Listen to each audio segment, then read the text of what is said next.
Bismillahirrahmanirrahim. Assalamualaikum warahmatullahi wabarakatuh.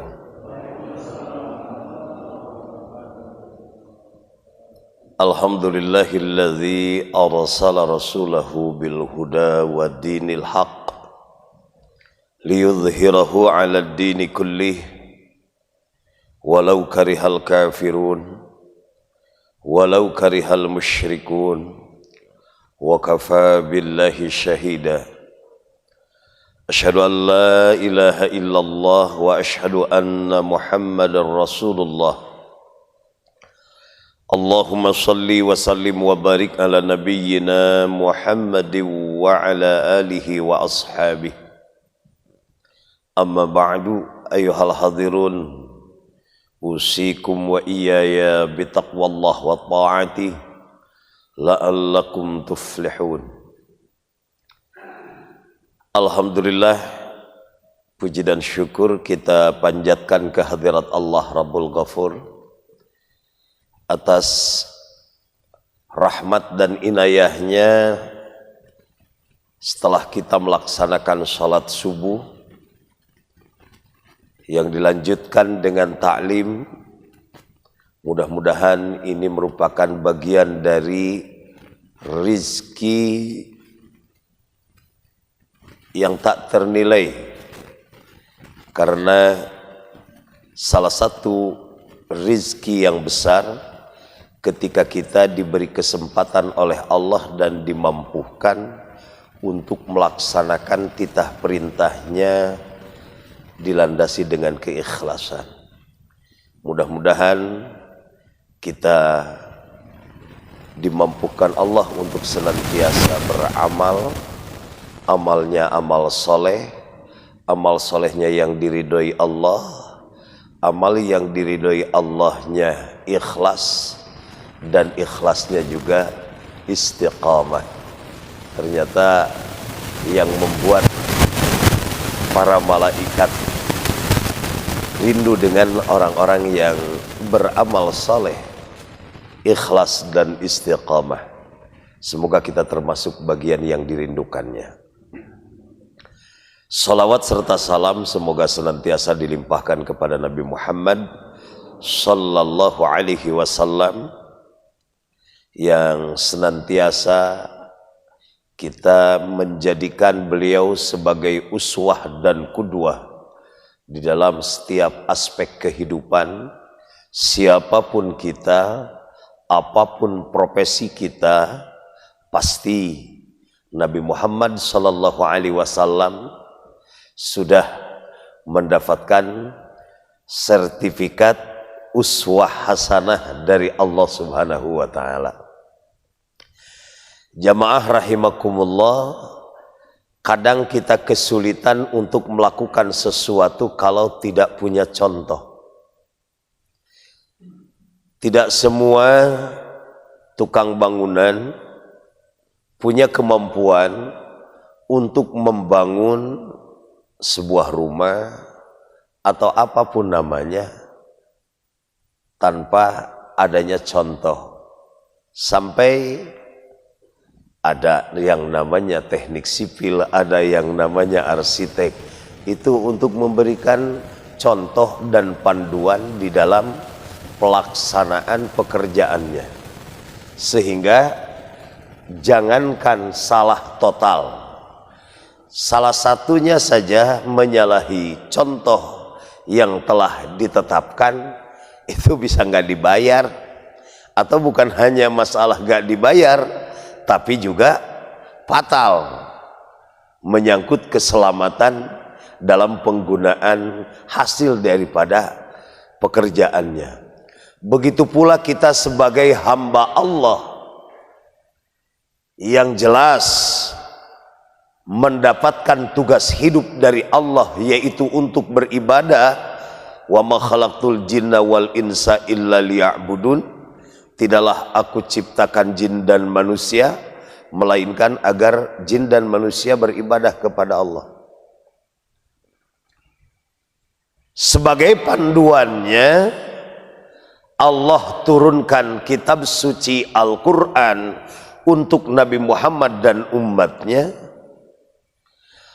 Lalu bukan hanya mendapatkan panduan dan aturan dari Al-Quran, sekaligus Allah turunkan, Allah berikan orang yang memberikan contoh dalam pelaksanaannya. Tosmah di paparinan aturanana, cara melaksanakannya juga diberi orang yang pasti akan senantiasa layak di setiap keadaan dan zaman, yaitu baginda Rasulullah Sallallahu Alaihi Wasallam. Pertanyaannya, apakah semua orang akan beruswah dan berqudwah kepada Nabi Muhammad Sallallahu Alaihi Wasallam? Jawabannya, tidak semua orang. Jangankan orang-orang yang tidak meyakini Islam, sekalipun orang itu mengaku sebagai Muslim, tidak semua akan menjadikan Nabi sebagai suri tauladan dalam kehidupannya. Oleh karenanya, mari kita tadabburi Al-Ahzab 21. Di dalam Al-Ahzab 21 ada 3 kriteria agar kita mampu dan berusaha menjadikan Nabi sebagai suri tauladan dalam kehidupan. A'udzubillahi minasyaitonirrajim. Bismillahirrahmanirrahim. Laqad kana lakum fi Rasulillahi uswatun hasanah. Nyata telah ada pada diri Rasul suri tauladan yang baik. Kalimatnya lakum ini menunjukkan kalimat mukhatab jama', berarti isinya bukan hanya satu dalam hal ibadah saja. Maksudnya bukan hanya di dalam ibadah mahdhah. Sudah pasti kalau ibadah mahdhah teksnya ada ketentuan, kaifiyahnya ada ketentuan, sampai yang bersifat umum saja Rasul pada waktu itu mengatakan, ana a'lamu bi umuri dini wa antum a'lamu bi umuri dunyakum. Ana a'lamu bi umuri dini, aku yang tahu urusan agama. Artinya urusan agama itu adalah perbuatan-perbuatan yang telah ditetapkan atau amalan yang telah ditetapkan kaifiyah dan yang telah dicontohkan oleh Rasulullah Sallallahu Alaihi Wasallam. Sedangkan wa antum a'lamu bi umuri dunyakum, kalian yang lebih tahu urusan dunia, maksudnya pasti bakal berkembang, dan itu sudah mendapatkan legalitas juga dari Rasul. Wa antum a'lamu bi umuri dunyakum, berarti Rasul telah memberikan kebebasan agar kita berinovasi, tapi tetap dalam koridor ana a'lamu bi umuri dini. Landasannya agama, berarti dunia pun kalau kita ingin menjadikan nilai, otomatis tidak terlepas daripada landasan dinia. Kembali kepada permasalahan, untuk siapa? Liman kana yarjullaha. Yang pertama, kita akan menjadikan Rasul sebagai uswah apabila dalam kehidupan kita atau dalam perbuatan kita yarjullaha, punya tujuan, yaitu mengharap ridha Allah. Apapun profesi kita, Rasul bisa menjadi uswahnya. Ketika kita melihat bagaimana kesempurnaan akhlak Rasulullah Sallallahu Alaihi Wasallam, wa innaka la'ala khuluqin azim. Sesungguhnya engkau Muhammad, kalimatnya la'ala, yakin berada di atas akhlak yang mulia. Siapapun yang dipandang mulia hari ini, akhlaknya tetap berada di bawah kemuliaan akhlak Rasulullah sallallahu alaihi wasallam.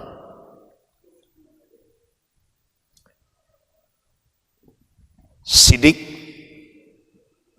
amanah, tabligh, fatanah, dan sifat-sifat terpuji lainnya yang ada pada diri Rasulullah sallallahu alaihi wasallam. Sidik, benar, amanah, tabligh, fatanah. Setiap profesi kita akan mulia apabila dilandasi oleh uswah hasanah Rasul. Kita menjadi seorang ayah, ayahnya Sidik, walaupun namanya bukan Pak Sidik, namanya ibu dibutuhkan sifat siddiqah. Pemimpin kalau memang ingin menjadi pemimpin yang adil, harus mempunyai landasan pemimpin yang sidik. Benar, seorang profesional apapun profesinya, misalkan pedagang, kalau dia ingin mendapatkan nilai dunia akhirat, otomatis sidiknya harus ada dalam kehidupan. Jadi apa yang kurang pada diri Rasul? Sampai Rasulullah menjamin at-tajirus saduq, pedagang yang benar, yujma'u ma'as siddiqin, kelak di hari kiamah akan dikumpulkan bersama as-siddiqun, salah satunya Abu Bakar Siddiq. Bayangkan Pak, karena di situ ada uswah Rasul. Tapi permasalahannya hanya satu, kita dalam berdagangnya yarjullaha atau tidak. Ketika kita menjadi seorang ayahnya, yarjullaha atau tidak.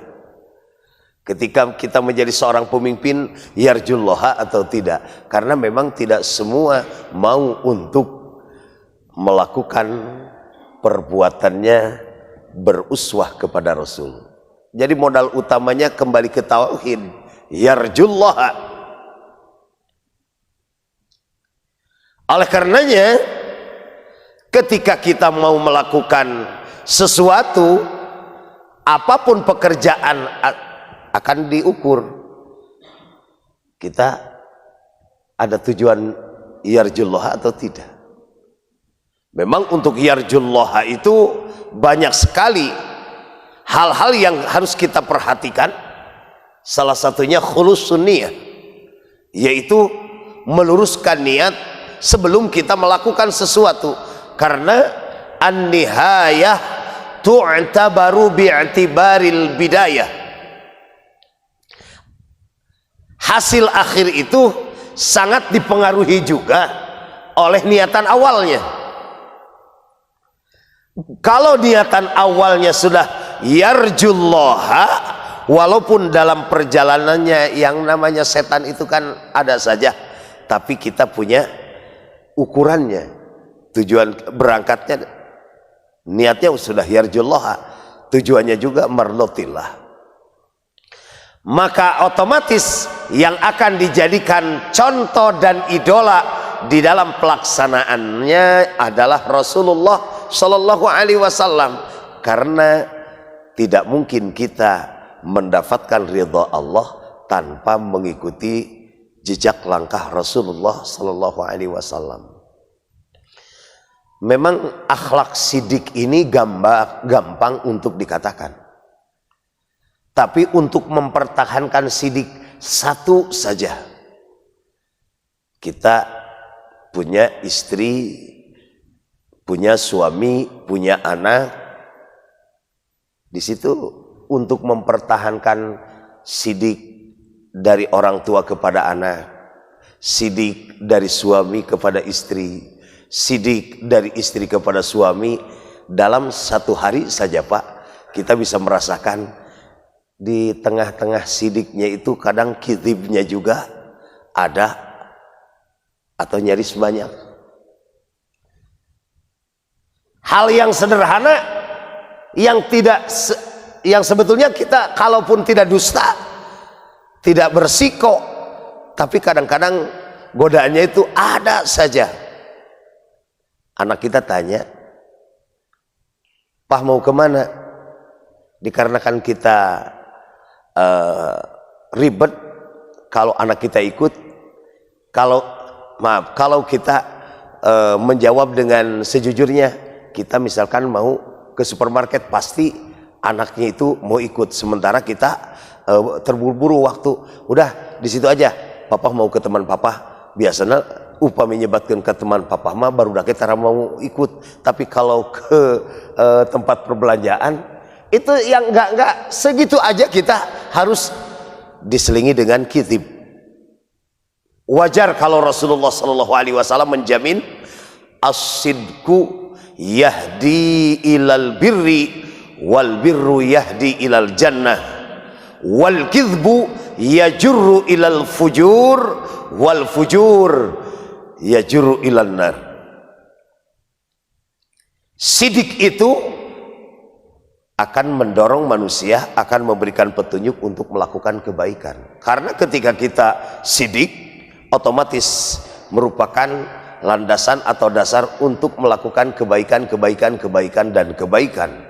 Sementara kizib yajurru ilal fujur, ketika satu kali bohong, satu kali dusta, akan menjadi mata rantai untuk bohong yang kedua, ketiga, keempat, dan selanjutnya.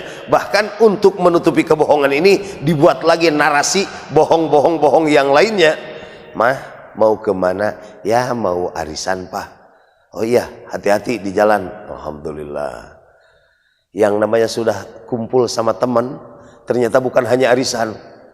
Kesana kemarin ngobrol, waktu arisannya 1 jam, tapi pulang ke rumahnya jadi 4 jam. Ditanya pulang ke rumah, "Mama, arisannya lama?" "Iya Pak, kesini gini." Padahal enggak. Sebetulnya kalaupun jujur kita kumpul dengan teman enggak jadi masalah. Nah yang jadi masalah itu kadang-kadang kita memandang lebih beresiko jujur daripada ancaman kizib.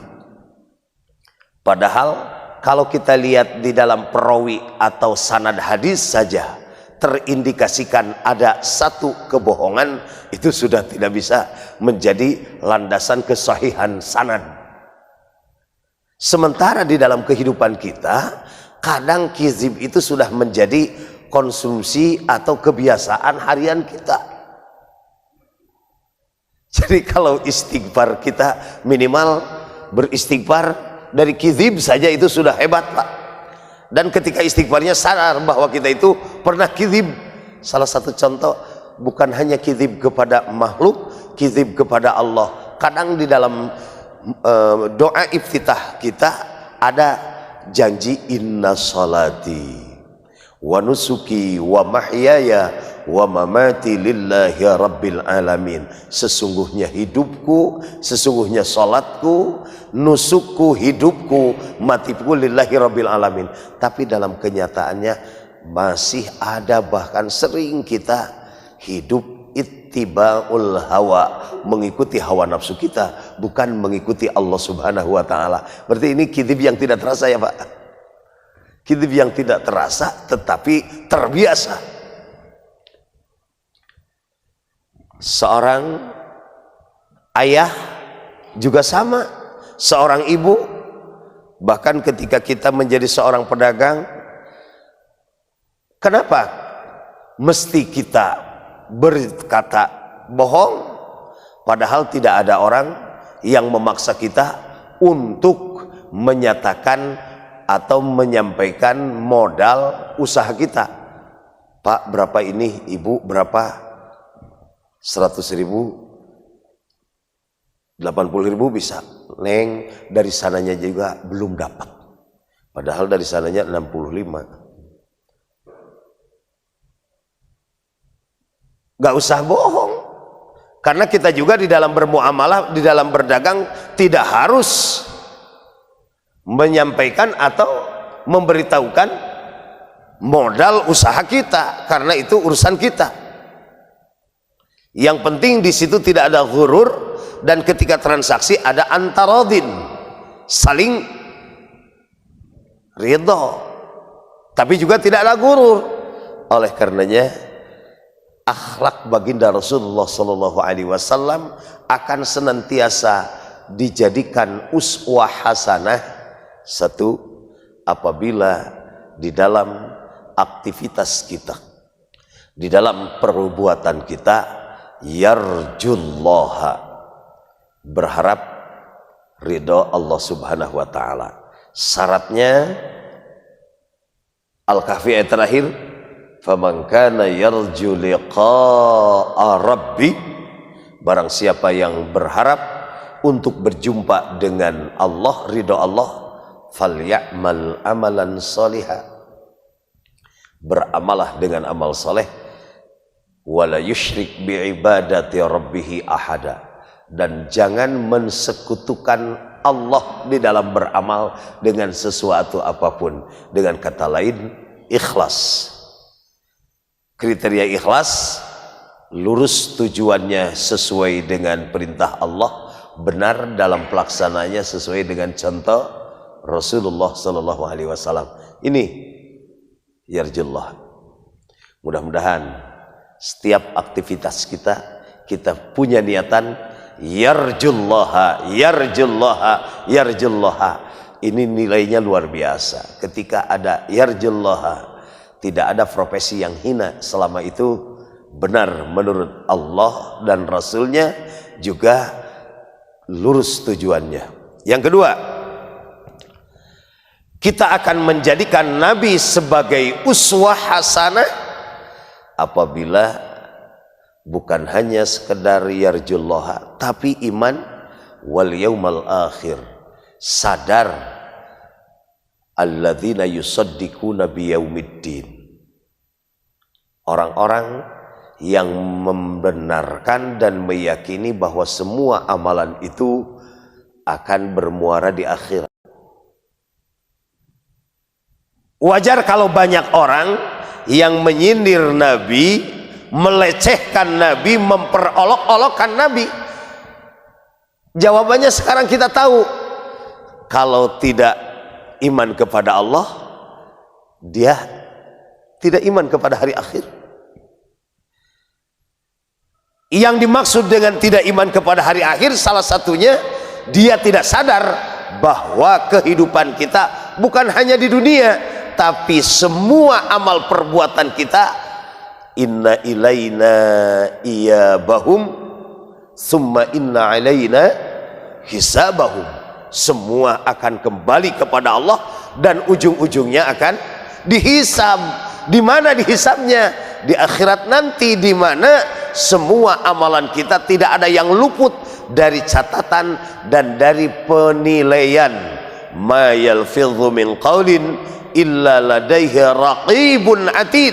Tidak ada satu perkataan, perbuatan, amalan kita yang luput dari catatan raqib dan atid. Kalau dalam Al-Jum'ah ayat 8 di ujungnya ada kalimat fayunabbi'ukum bima kuntum ta'malun. Awalnya gitu kan, kul innal mauta alladzi tafirruna minhu fa innahu mulaqikum, katakanlah sesungguhnya kematian yang kadang manusia berusaha lari dari kematian, berusaha untuk menghindari kematian. Fa innahu mulaqikum, sesungguhnya kematian itu yang akan menjumpai kamu sekalian. Nah, ujungnya ada fayunabbi summa turadduna ila alimil ghaibi wasyahadah, dikembalikan kepada zat Allah yang maha tahu apa yang kita lakukan, baik secara sembunyi-sembunyi atau yang kita lakukan secara terang-terangan. Fayunabbi'ukum bima kuntum ta'malun, lalu Allah akan mengabarkan, akan membuka, akan menayangkan segala amalan yang pernah kita lakukan. Kalau tidak sadar bahwa itu akan terjadi di akhirat, maka saur orang Sunda mah sok aya anu laku lampahna tunggul dirarud catang dirumpah. Upami diterjemahkan karena bahasa Indonesia ulah sok awon karena itu mah peribahasa Sunda. Ketika diterjemahkan dengan bahasa Indonesia juga temais, temelem, katempuhan, buntut maung. Coba terjemahkan karena bahasa Indonesia da teu enakeun, tidak memepes, tidak membakar, malah karena tanggung jawab ekor harimau tuh. Jadi terawasin Pak. Peribahasa Sunda nyaku Sunda deui. Nah, artinya apa? Orang yang tidak beruswah kepada Nabi itu sudah dipastikan dia itu tidak beriman kepada hari akhirat, karena kalau beriman kepada hari akhirat akan mencari untuk melakukan sesuatu, mana contohnya. Oleh karenanya Rasulullah Shallallahu Alaihi Wasallam menjadi rahmatan lil alamin itu salah satunya jadi kompas contoh di dalam aktivitas umat. Dan duka upami teh aya contoh nama cacak-cacak aya contoh wae urang teh hese. Tidak mungkin beruswah kepada Nabi kalau tidak beriman kepada Allah, yarjullaha wal yaumal akhir. Bahkan seringkali orang itu mencemoohkan Nabi karena kita tahu siapa orang-orang yang memperolok-olokkan Nabi. Kualitasnya kita tahu seperti itu. Dan yang ketiga, wa dzakarullaha katsira, orang yang akan menjadikan Nabi sebagai uswah hasanah itu hanyalah orang-orang yang banyak mengingat Allah. Banyak mengingat Allah pasti akan beruswah kepada Nabi Muhammad sallallahu alaihi wasallam. Ini yang dijelaskan di dalam surah Ali Imran. Kul in kuntum tuhibbunallaha, katakan barang siap kalau kamu sekalian itu cinta kepada Allah, fattabi'uni, ikuti aku, yuhibbukumullah, Allah akan mencintai kamu sekalian. Bukan hanya mencintai, wa yaghfir lakum dzunubakum, Allah akan mengampuni dosa-dosa kalian. Wallahu ghafurur rahim. Allah Maha Pengampun lagi Maha Penyayang. Jamaah rahimakumullah. Jadi zakarullah, banyak mengingat Allah itu karena modal utama. Fattabi'uni, tidak mungkin fattabi'uni, mengikuti aku kata Rasul, kalau kalian tidak mencintai Allah. Tapi tidak mungkin benar dalam mencintai Allah kalau tidak fattabi'uni. Ini bagikan dua sisi mata uang yang tidak bisa dipisahkan Pak, antara yuhibbukumullah kemudian dengan fattabi'uni. Oleh karenanya apa yang dikatakan Allah pasti ada hubungannya dengan sabda Rasul, dan apa yang disabdakan Rasul pasti harus berasal juga dari ketentuan-ketentuan Allah Subhanahu wa taala. Maksudnya tidak mungkin kita berusaha untuk menjadikan Rasul sebagai teladan dalam kehidupan kita. Wa dzakarullaha katsira. Jamaah rahimakumullah, wa dzakarullaha katsira, mengingat Allah dengan luar biasa, ini merupakan satu modal untuk menjadikan Nabi sebagai uswah hasanah. Allah mengingatkan, wa ma atakumur rasul fakhudhu, apa saja yang didatangkan oleh Rasul fakhudhu, maka ambillah oleh kamu sekalian. Tidak mungkin mengambil secara keseluruhan apa yang dilakukan oleh Rasul kalau tidak zakarullah, sadar bahwa ini adalah ketentuan Allah. Wa manahakum anhu fantahu, dan apa saja yang dilarang oleh Rasul maka hentikan. Kalau kita kadang-kadang jauh kalau dibandingkan dengan para sahabat atau para ulama-ulama terdahulu. Beliau-beliau itu ketika melihat sunnah, mereka melaksanakan sunnah karena sunnah Rasul. Kalau kita biasanya meninggalkan sunnah karena sunnah Rasul. Bedanya sedikit. Kalau para sahabat melaksanakan sunnah itu karena dilakukan oleh Rasul.